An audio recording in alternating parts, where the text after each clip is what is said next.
وَإِذْ تَأَذَّنَ رَبُّكُمْ لَئِن شَكَرْتُمْ لَأَزِيدَنَّكُمْ، یاد کرو اس وقت کو جب تمہارے رب نے تمہیں خبر دی کہ اگر تم شکر کرو گے تو میں نعمتوں میں اضافہ کروں گا، اور اگر تم کفر کرو گے تو میرا عذاب سخت ہے۔ اس شکر کے بارے میں بڑی پیاری آیت ہے۔ اللہ کی طرف سے یہ اعلان ہے، اللہ کی طرف سے یہ خبر دی جا رہی ہے کہ اگر تم شکر کرو گے، شکر اللہ تعالیٰ کی بہت بڑی نعمت ہے اور بہت بڑی صفت ہے ایمان والوں کی، شکر، اس کے بہت فائدے ہیں۔ انسان اللہ کی نعمت کو یاد کرے اور اس پر اللہ کا شکر ادا کرے، اللہ کی نعمتوں کو یاد کریں اور اس پر شکر ادا کریں۔ شکر کے 3 درجے ہیں۔ علامہ ابن قیم رحمۃ اللہ علیہ لکھتے ہیں شکر کے 3 درجے ہیں، 3 طرح کا۔ ہم لوگ تو عام طور پر سمجھتے ہیں کہ زبان سے الحمدللہ بول دو، زبان سے اللہ کا شکر ہے، اللہ کا شکر ہے، اللہ کا شکر ہے بول دو، یہ تو ہے شکر، لیکن یہ شکر کا ایک حصہ ہے، شکر کا ایک حصہ ہے، 3/1 ہے، 3 میں سے ایک حصہ ہے، باقی 2 حصے اور ہیں۔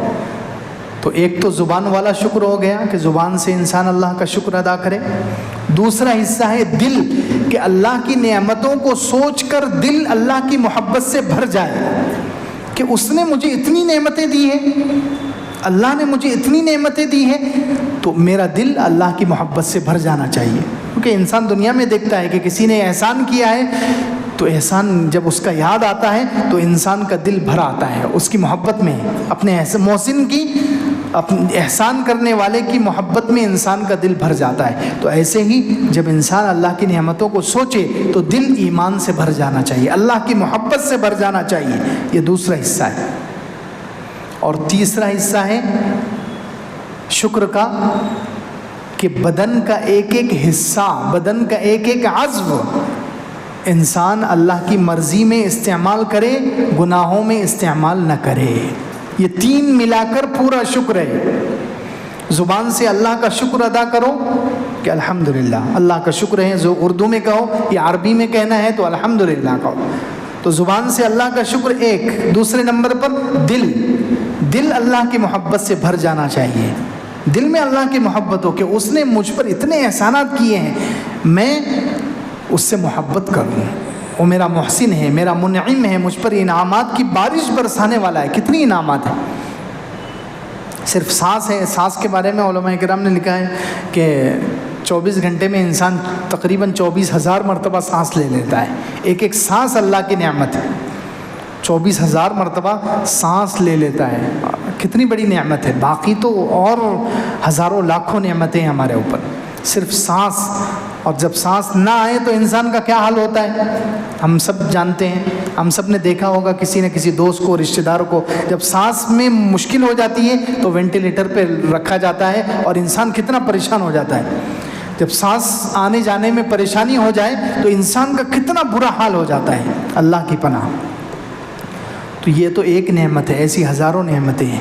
تو ہمیں سوچنا چاہیے اللہ کی نعمتوں کو، اور وہ سوچ کر ہمارا دل اللہ کی محبت سے بھر جائے، یہ شکر کا دوسرا حصہ ہے۔ پھر شکر کا تیسرا حصہ ہے کہ بدن صحیح استعمال ہو اللہ کی مرضی میں، آنکھوں سے، زبان سے، ہاتھ سے، پیر سے، جسم کے کسی حصے سے ہم گناہ نہ کریں، ان سب کو ہمیشہ اللہ کی احکامات پر ہی استعمال کریں۔ یہ ہے شکر کا تیسرا حصہ، اور تینوں ملا کر شکر ہے۔ خالی زبان سے شکر ادا کریں گے، دل میں اللہ کی محبت نہیں ہے، اور بدن سے گناہ ہو رہے ہیں، اللہ کی نافرمانی ہو رہی ہے، بدن اللہ کی مرضی پر استعمال نہیں ہو رہا ہے، تو ہمارا شکر مکمل نہیں ہے۔ تو یہ تو ہو گئی شکر کی تعریف۔ شکر کس کو کہتے ہیں؟ اب شکر کے فائدے کیا ہیں؟ شکر کا ایک فائدہ تو یہ ہے کہ یہ اس سے نعمتوں کی حفاظت ہوتی ہے۔ جو نعمتیں ابھی موجود ہیں، فی الحال جو نعمتیں آج ہمارے پاس موجود ہیں، جو انسان شکر کرتا ہے وہ اپنی نعمتوں کو سیو کر لیتا ہے، محفوظ، ہمیشہ کے لیے اس کے پاس یہ نعمتیں باقی رہے گی۔ کتنی بڑی بات ہے۔ ما یفعل اللہ بعذابکم، یہ آیت 5ویں پارے کی آخری آیت اشارہ کر رہی ہے۔ ما یفعل اللہ بعذابکم ان شکرتم وآمنتم، اللہ تمہیں عذاب دے کر کیا کرے گا اگر تم شکر کرو اور ایمان لاؤ۔ کیا مطلب؟ یعنی تم اگر شکر کرو گے اور ایمان ہوگا تو اللہ تمہیں عذاب نہیں دے گا، نعمتیں نہیں چھینے گا، نعمتیں جیسی کی ویسی رہے گی تمہارے پاس۔ تو سب سے پہلا فائدہ شکر کا کہ نعمتیں انسان کے پاس باقی رہتی، جو نعمتیں موجود ہیں وہ ہمیشہ رہتی ہیں، وہ محفوظ ہو جاتی ہیں شکر کے ذریعے سے۔ شکر کا پہلا فائدہ۔ دوسرا فائدہ شکر کا کہ نعمت صرف باقی نہیں رہے گی، نعمت میں اضافہ ہوگا، نعمت بڑھتی رہے گی۔ وہ وعدہ اللہ تعالیٰ نے اس آیت میں کیا ہے، لئن شکرتم لازیدنکم، اگر تم شکر کرو گے تو میں ضرور بالضرور تمہاری نعمتیں بڑھاتا رہوں گا۔ دیکھیے شکر کا کتنا بڑا فائدہ ہے۔ پہلا فائدہ ساری نعمتیں محفوظ رہے گی، باقی رہے گی، اور دوسرا فائدہ ہمیشہ نعمتیں بڑھتی رہے گی۔ شکر کا دوسرا فائدہ نعمتیں بڑھتی رہے گی۔ تیسرا فائدہ کہ شکر کرنے کی وجہ سے انسان مسلمانوں میں شمار ہوتا ہے، شکر کرنے والا مومن ہے۔ قرآن میں کئی جگہ پر اللہ تعالیٰ نے شکر کے مقابلے میں کفر کو بیان کیا ہے۔ یا تو شکر کرو، شاکر بنو، یا کافر بنو۔ 29ویں پارے میں سورہ دہر جو سورت ہے اس میں اللہ تعالیٰ نے فرمایا انا ہدیناہ السبیل، ہم نے انسان کو پیدا کیا، اس کو سیدھے راستے کی ہدایت دی، اما شاکرن و اما کفورا، یا تو یہ شکر کرے گا یا کفر کرے گا۔ اللہ اکبر، یعنی یا تو شکر ہے یا کفر ہے۔ اور یہ ایک جگہ نہیں، کئی جگہ ہے۔ 19ویں پارے میں ہے، حضرت سلیمان علیہ السلام نے دیکھا، حضرت سلیمان علیہ السلام کا ایک شاگرد تھا، حضرت سلیمان علیہ السلام نے کہا کہ بلقیس کا تخت میرے پاس کون لے کر آئے گا؟ تو ایک نے کہا کہ میں لے کر آؤں گا آپ کے یہاں سے اٹھنے سے پہلے، یعنی جتنی دیر آپ کی مجلس چلتی ہے آپ کی مجلس سے اٹھنے سے پہلے میں اس کا تخت آپ کے پاس لے کر آؤں گا۔ حضرت سلیمان علیہ السلام نے کہا نہیں، جلدی چاہیے۔ اور دوسرے نے کہا جو علم والا تھا، جس کو اللہ تعالیٰ نے کتاب کا علم دیا تھا، اس زمانے میں جو اللہ کی کتاب اس کا علم تھا اس کے پاس، وہ عالم تھا، اس نے کہا میں لاؤں گا پلک جھپکنے میں۔ قال الذي عنده علم من الكتاب انا آتيك به قبل ان يرتد اليك طرفك، آپ کی پل جھپکنے سے پہلے میں بلقیس کا تخت ہزاروں کلومیٹر دور سے آپ کے سامنے لے کر آ جاؤں گا۔ اور اس نے کر دیا۔ حضرت سلیمان علیہ السلام نے کہا ٹھیک ہے لے کر آ جاؤ۔ تو جیسے ہی اس نے تخت پل جھپکنے میں بلقیس کا تخت سامنے آ گیا، حضرت سلیمان علیہ السلام نے کہا ھذا من فضل ربی، یہ میرے رب کا فضل ہے، اور اللہ نے مجھے یہ حکومت اور ایسی طاقتور حکومت کیوں دی ہے؟ لیبلونی ااشکر ام اکفر، اللہ مجھے آزمانا چاہتا ہے کہ میں شکر کرتا ہوں یا کفر کرتا ہوں۔ اللہ، دیکھیے شکر کے مقابلے میں کفر یہاں بھی ہے۔ تیسری آیت یہ ہے لئن شکرتم، اگر تم شکر کرو گے میں نعمتوں کو بڑھاؤں گا، ولئن کفرتم، اور اگر کفر کرو گے، ڈائریکٹ شکر کے مقابلے میں کفر۔ تو جو شکر کرتا ہے وہ مومن ہے، اور جو ناشکری کرتا ہے اس کو کافر، ڈائریکٹ کفر سے ملا دیا گیا۔ تو تیسرا فائدہ یہ ہے کہ شکر کریں گے تو ہمارا شمار ایمان والوں میں ہوگا، ایمان والوں میں گنتی ہوگی، اور اگر ناشکری کریں گے تو کافروں میں گنتی ہوگی۔ ڈائریکٹ اللہ تعالیٰ نے کئی جگہ پر شکر کے مقابلے میں کفر کو بیان کیا ہے۔ تیسرا فائدہ یہ ہو گیا۔ اسی طرح چوتھا فائدہ ہے کہ بہت ساری چیزیں ہیں، بہت ساری نعمتیں ہیں جن میں قرآن میں اللہ تعالیٰ نے ان نعمتوں کے دینے کو اللہ نے اپنی چاہت پر موقوف کیا ہے۔ اللہ تعالیٰ نے بہت ساری نعمتوں کے بارے میں کہا کہ اگر میں چاہوں گا تو دوں گا، نہیں تو نہیں۔ جیسے رزق کے بارے میں یبسط الرزق لمن یشاء، اللہ جس کو چاہتا ہے رزق بڑھاتا ہے، اور جس کو نہیں چاہتا نہیں بڑھاتا ہے۔ تو رزق کو اللہ تعالیٰ نے ٹکایا، موقوف کیا ہے کس پر؟ اپنی چاہت پر۔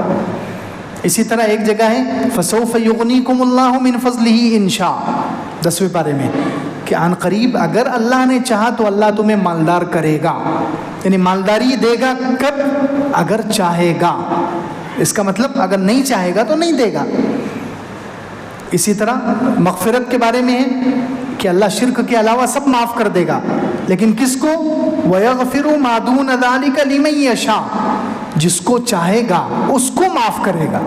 شرک کے علاوہ بھی اس کو معاف کرے گا جس کو چاہے گا، جس کو نہیں چاہے گا اس کو معاف۔ تو بہت ساری نعمتوں کو اللہ تعالیٰ نے موقوف کیا ہے اپنی چاہت پر، کہ میری چاہت ہوگی، مشیت ہوگی تو میں کروں گا، اور میری چاہت نہیں ہوگی تو میں نہیں دوں گا۔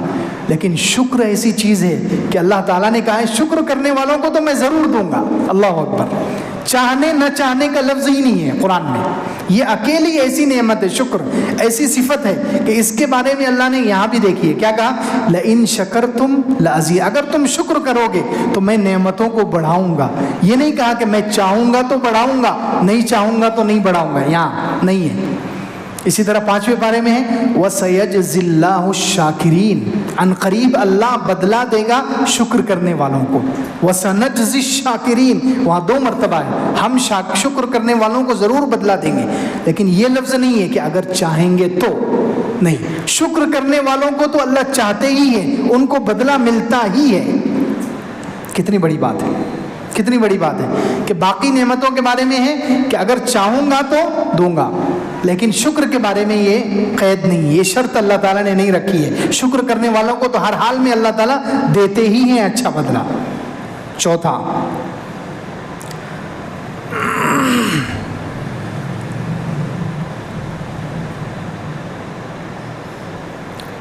اسی طرح 5ویں حضرت نوح علیہ السلام کی اللہ نے تعریف کی ہے۔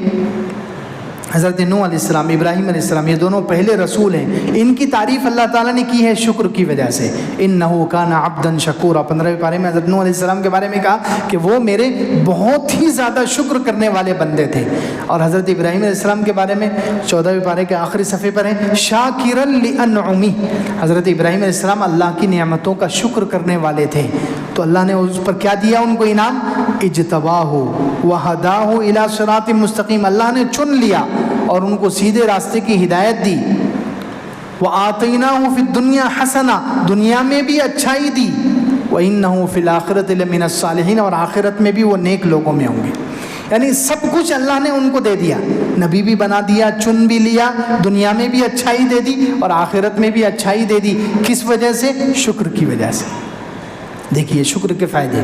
اسی طرح شکر تو انسان پیدا ہی اس لیے ہوا ہے۔ آگے 14ویں پارے میں ایک آیت آ رہی ہے، اللہ تعالیٰ نے فرمایا واللہ اخرجکم من بطون امہاتکم لا تعلمون شیئا، اللہ نے تمہیں ماؤں کے پیٹ سے پیدا کیا اور تمہیں کان دیے، آنکھ دیے، دل دیے، ساری نعمتیں دی، کیوں؟ لعلکم تشکرون، تاکہ تم شکر کرو۔ انسان کی پیدائش ہی ہوئی شکر کے لیے، تو شکر اتنی بڑی نعمت ہے کہ شکر کی وجہ سے نعمتیں باقی رہتی ہے، نعمتوں کی حفاظت ہوتی ہے، نعمتوں میں بڑھوتری ہوتی ہے، نعمتوں میں اضافہ ہوتا ہے، اور شکر کرنے والوں کو بدلہ ضرور ملتا ہے، شکر کرنے والوں کو ضرور بضرور اللہ تعالیٰ بدلہ دیتے ہیں۔ تو اس لیے ہمیں شکر کی عادت ڈالنی چاہیے۔ تو اللہ تعالیٰ فرما رہے ہیں کہ تمہارے رب کی طرف سے یہ اعلان ہے لئن شکرتم لازیدنکم، اگر تم شکر کرو گے تو میں ضرور بضرور تمہاری نعمتیں بڑھاؤں گا، ولئن کفرتم، اور اگر تم کفر کرو گے تو میرا عذاب سخت ہے۔